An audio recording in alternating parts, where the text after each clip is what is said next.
Question आ सकता है कि मानचित्र की 2 विशेषताएं लिखो। तो मानचित्र की प्रमुख विशेषताएं क्या है? सबसे पहली विशेषता है कि मानचित्र 2 डायमेंशनल होते हैं, 2D होते हैं। हम लोग जो बनाएंगे वो 2D है। 3D भी बनता है, कुछ कुछ फीचर्स बनते हैं 3D, जैसे ब्लॉक डायग्राम्स है वो 3D बनते हैं, लेकिन आप लोग जो बनाएंगे वो 2D। डायमेंशन को हिंदी में क्या कहते हैं?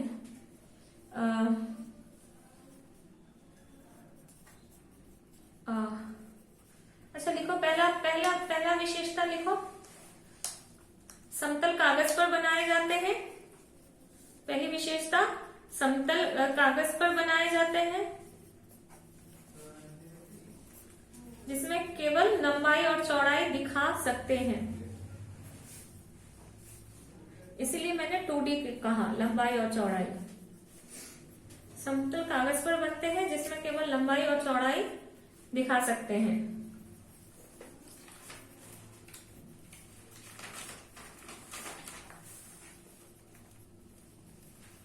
दूसरी विशेषता, मानचित्र एक निश्चित पैमाने पर बनता है।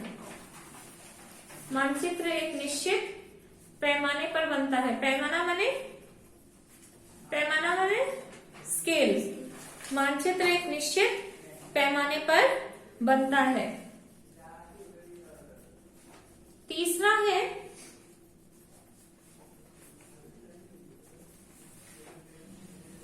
प्राकृतिक और सांस्कृतिक लक्षणों को, लक्षण नहीं लिखेंगे, हाँ लक्षण ठीक है लिखो, लक्षणों को, लक्षण माने फीचर्स। प्राकृतिक और सांस्कृतिक लक्षणों को रूढ़ चिन्हों द्वारा, रूढ़ र में छोटी ऊ नहीं बड़ी ऊ और वड़, रूढ़, रूढ़ चिन्ह माने सिंबल्स, रूढ़ चिन्हों ब्रैकेट में लिख लो सिंबल्स, SYMBOLS। जैसे टेम्पल के लिए ऐसा बनाया हुआ रहता है मैप में, ट्रेन के लिए नहीं, फिर बॉर्डर के लिए ऐसा, ठीक है, हाँ, पक्का रोड के लिए ऐसा, कच्चा रोड हुआ तो इस तरह से, ब्रिज के लिए इस तरह से, ठीक है।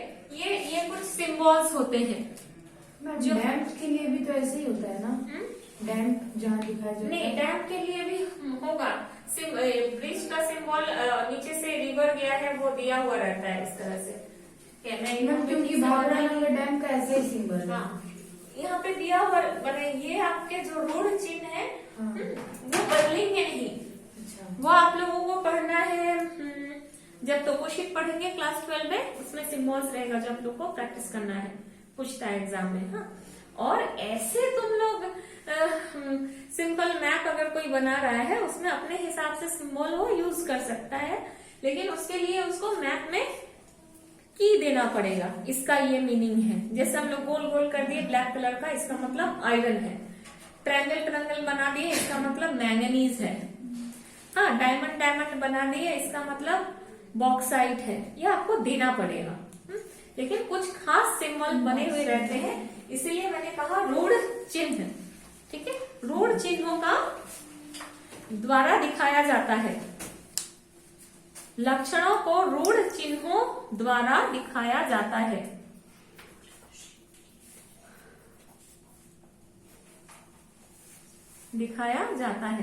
और चौथा विशेषता है मैप की, चौथी विशेषता है कि मानचित्र अक्षांश और देशांतर रेखाओं की मदद से बनाई जाती है। मानचित्र अक्षांश और देशांतर रेखाओं की मदद से बनाई जाती है।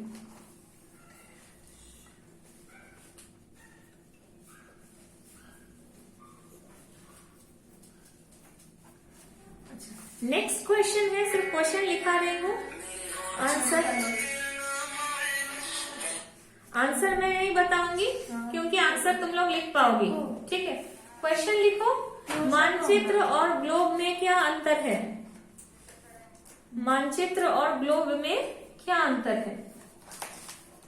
इसको लिखवा नहीं रही हूँ, सिर्फ डिस्कस कर दे रही हूँ, ठीक है। ग्लोब को हिंदी में ग्लोब ही बोलते हैं। ग्लोब ही कहते हैं। मानचित्र में पूरे पृथ्वी को हम लोग एक साथ देख सकते हैं, लेकिन ग्लोब में नहीं देख सकते हैं, क्योंकि कुछ अंश पीछे चला जाता है, उसको घुमाएंगे तब जाके वो आगे आएगा, है कि नहीं। दूसरा है कि ग्लोब की तुलना में मानचित्र में हम अधिक विस्तार पूर्वक दिखा सकते हैं, ठीक है। तीसरा है कि मानचित्र में हम किसी एक पार्ट का, विश्व के किसी एक पार्ट को हम लोग दिखा सकते हैं, लेकिन ग्लोब में आपको पूरा विश्व ही एक ही बार में दिखाना पड़ता है, ठीक है। फिर चौथा क्या हो सकता है कि मानचित्र में मानचित्र को हम बड़े स्केल पे बना सकते हैं, जितना बड़ा हमको मन हो स्केल छोटा बड़ा कर सकते हैं, पैमाने पे। हाँ, बड़े पैमाने पे बना सकते हैं, लेकिन ग्लोब का एक लिमिट है, कितना बड़ा हम ग्लोब बनाएंगे उसका एक लिमिट है, ठीक है। तो उससे ज्यादा बड़ा या उससे ज्यादा छोटा हम नहीं बना पाएंगे। फिर और एक अंतर क्या है कि मानचित्र को हम जहां मन चाहे वहां लेके जा सकते हैं, फोल्ड करके रख सकते हैं, लेकिन ग्लोब को कैरी करने में दिक्कत होती है, ठीक है। अच्छा, डिस्ट्रीब्यूशन मैप्स, कोई चीज का वितरण दिखाने में हम ग्लोब में यहाँ आयरन मिलता है, यहाँ बॉक्साइट मिलता है, हमको दिखाने में असुविधा होगी, लेकिन मानचित्र में हम उसको आसानी से दिखा पाएंगे, ठीक है। ये हो गया। अगला क्वेश्चन लिखो, इसको घर में लिख लोगी, ठीक है। पॉइंट वाइज जैसे मैं डिस्कस की, इसको घर में लिख लोगी और प्रैक्टिकल शीट पे लिख लेना है। मानचित्र का क्या उद्देश्य है?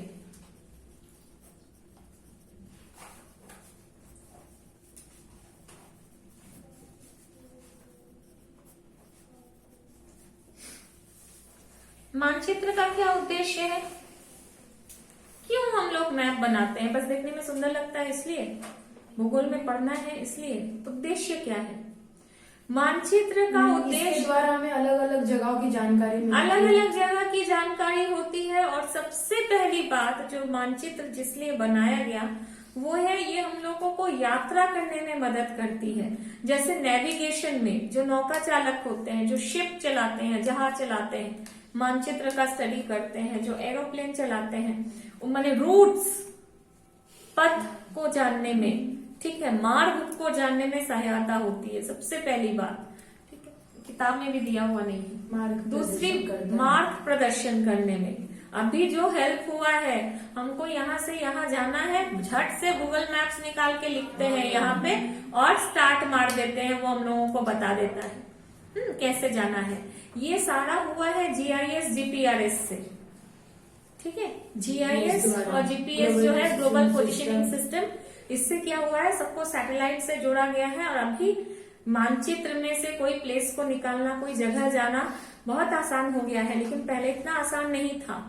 पहले सारा चीज जो है मैप में देखोगे, जो लोग जहाज चलाते हैं उनके पास बड़ी बड़ी मैप्स होते हैं, और उसमें वो लोग वो देखोगे बड़ा बड़ा वो जो तुम लोगों का प्रोटेक्टर है ना, वैसा ही वो लोग बड़ा बड़ा इंस्ट्रूमेंट लेके उसमें रख के वो लोग नापते हैं एंगल, माने कितना एंगल पे हम जहाज को ले जाएंगे तो उस जगह पर हम लोग पहुंच पाएंगे, ठीक है। पहले ऐसे होता था। फिर क्या है, वितरण को जानने में, कहाँ कौन चीज मिलता है, ठीक है। जैसे लोहा, अगर हम खनिज के बारे में स्टडी कर रहे हैं तो पृथ्वी के किस भाग में कौन सा खनिज मिलता है, ठीक है। अगर हम जंगल के बारे में पढ़ रहे हैं तो पृथ्वी के किस भाग में किस तरह का जंगल मिलता है। जलवायु के बारे में पढ़ रहे हैं तो किस भाग में कैसी जलवायु है, ठीक है। माने कोई भी चीज का, जो भी आपका कल्चरल हो, माने सांस्कृतिक हो या भौतिक, जैसे जंगल हो गया, जलवायु हो गई, ये सारे तो भौतिक भूगोल में आ जा रहा है ना। तो भौतिक विशेषता हो, चाहे सांस्कृतिक विशेषता हो, चाहे आर्थिक विशेषता हो, ठीक है, इन सबको जानने में हमें कौन मदद करता है? मानचित्र मदद करता है। हम जितना समय तुमको किताब से पढ़ के समझाएंगे, उससे इजी वे में अगर हम यहाँ पे एक मैप लगा देते हैं और मैं एक स्टिक से तुम लोगों को मार्क करके दिखा देती हूँ, तो तुम लोगों को वो समझने में ज्यादा इजी होगा, ठीक है। फिर मानचित्र क्या होते हैं? कलरफुल होते हैं, अलग अलग कलर्स का यूज किया जाता है, तो हम लोगों को कोई भी एस्पेक्ट जो है समझने में इजी होता है। अच्छा, नेक्स्ट है मानचित्र का क्या उपयोग है या मानचित्र का क्या महत्व है। मानचित्र का क्या महत्व है या उपयोग है, दोनों एक ही है।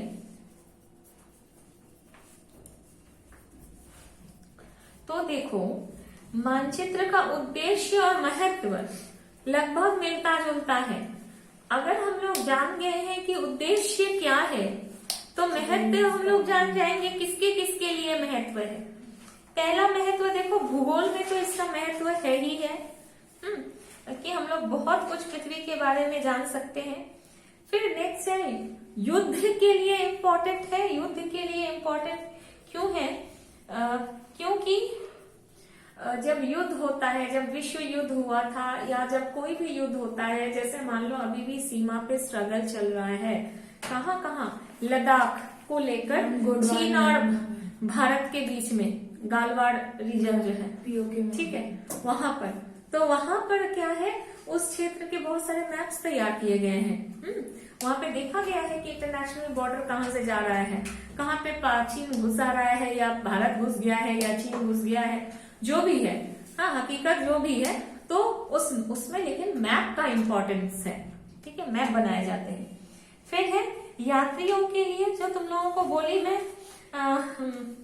यात्रियों के पहले आएगा आपका नेविगेशन के लिए। नेविगेशन मतलब हो गया नौका चालन या जहाज या एरोप्लेन हुआ, इन सब में भी मैप्स का यूज किया जाता था पहले तो बहुत ज्यादा। अभी GIS GPS आने से ये कम हो गया है, क्योंकि सारा मैप्स सैटेलाइट से ही जुड़ गया है।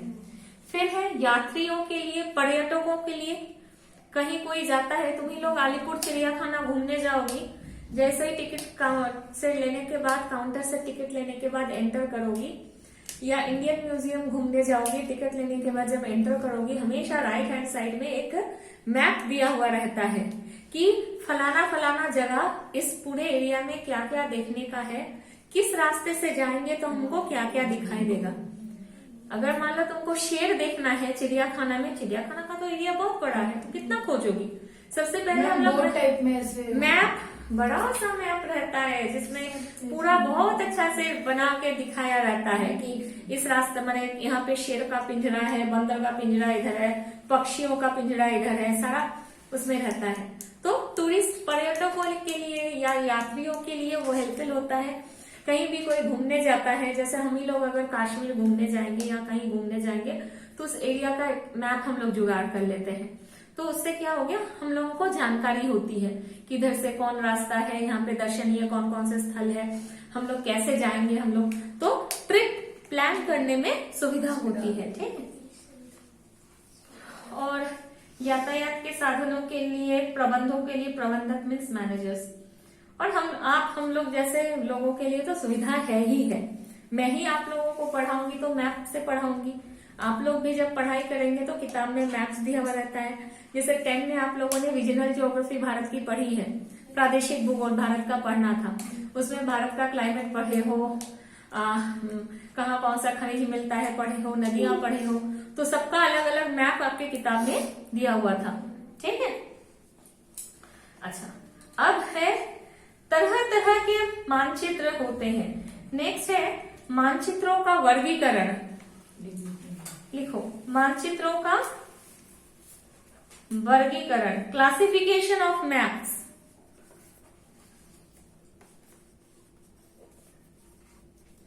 पहला है मापक के आधार पर, मापक माने स्केल, ठीक है, मापक के आधार पर, मापक के आधार पर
स्केल मैप, ठीक है, लार्ज स्केल मैप और स्मॉल स्केल मैप। हिंदी में बृहत, बृहत मापनी मानचित्र, बृहत मीन्स बड़ा,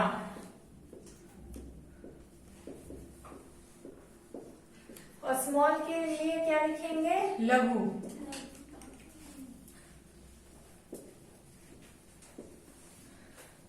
लघु मापनी मानचित्र।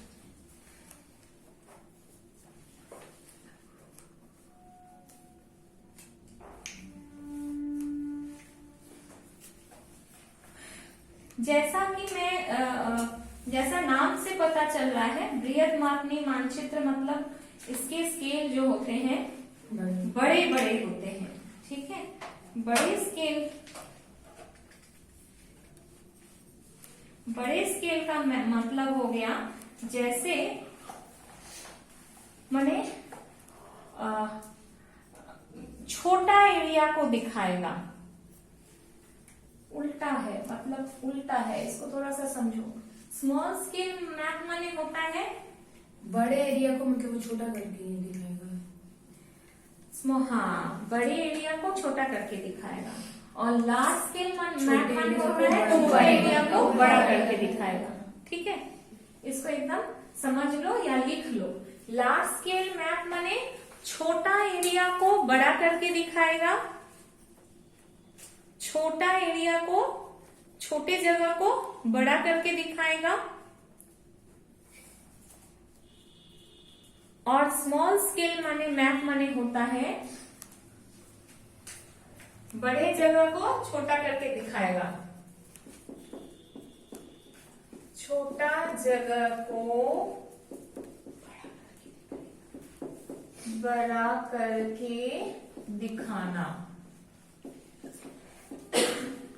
और इसमें बड़े जगह को छोटा करके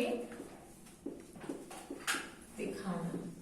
इसका स्केल जनरली क्या होता है, लार्ज स्केल का जनरली क्या स्केल होता है, जैसे 1 सेंटीमीटर बराबर 500 मीटर, या 1 सेंटीमीटर बराबर 1 किलोमीटर, ठीक है, या 1 सेंटीमीटर बराबर 2 किलोमीटर। मतलब हम 2 किलोमीटर के लिए 1 सेंटीमीटर का इस्तेमाल कर रहे हैं। और स्मॉल स्केल में क्या होता है, 1 सेंटीमीटर बराबर 25 किलोमीटर, या 1 सेंटीमीटर बराबर 50 किलोमीटर, या 1 सेंटीमीटर बराबर 100 किलोमीटर। ये सब जब हम लोग दिखाएंगे, ये क्या होता है, या 1 सेंटीमीटर बराबर 200 किलोमीटर, ये सारे किस में आएंगे, स्मॉल स्केल में आएंगे, ठीक है। अब क्लियर हुआ लार्ज स्केल और स्मॉल स्केल का अंतर क्या है, ठीक है। अच्छा, नेक्स्ट है, ये तो हो गया स्केल के आधार पर, और दूसरी है पर्पस के आधार पर। पर्पस माने होता है उद्देश्य के आधार पर। पहला on the basis of scale, दूसरा जो डिवीजन होगा on the basis of purpose, that is उद्देश्य। On the basis of purpose,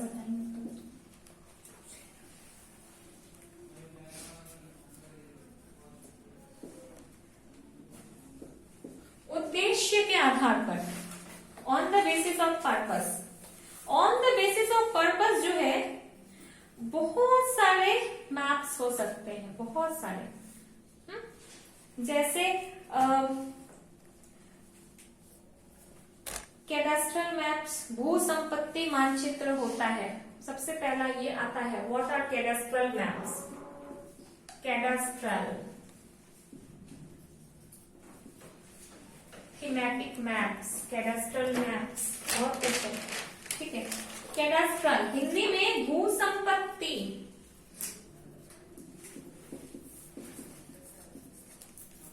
भू संपत्ति मानचित्र।